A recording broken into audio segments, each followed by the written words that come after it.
عن أبي أمامة رضي الله عنه قال: سمعت رسول الله صلى الله عليه وسلم يقول: اقرأوا القرآن فإنه يأتي يوم القيامة شفيعا لأصحابه. رواه مسلم.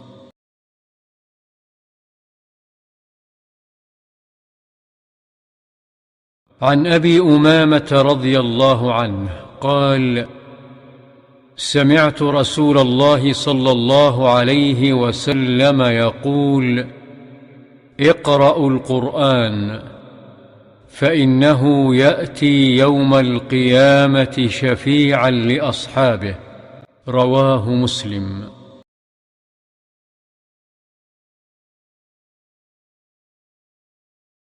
عن أبي أمامة رضي الله عنه قال: سمعت رسول الله صلى الله عليه وسلم يقول: اقرأوا القرآن فإنه يأتي يوم القيامة شفيعا لأصحابه.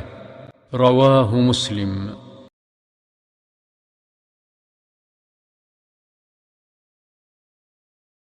عن أبي أمامة رضي الله عنه قال: سمعت رسول الله صلى الله عليه وسلم يقول: اقرأوا القرآن فإنه يأتي يوم القيامة شفيعا لأصحابه.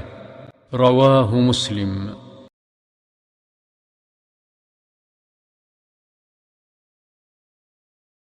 عن أبي أمامة رضي الله عنه قال: سمعت رسول الله صلى الله عليه وسلم يقول: اقرأوا القرآن فإنه يأتي يوم القيامة شفيعا لأصحابه. رواه مسلم.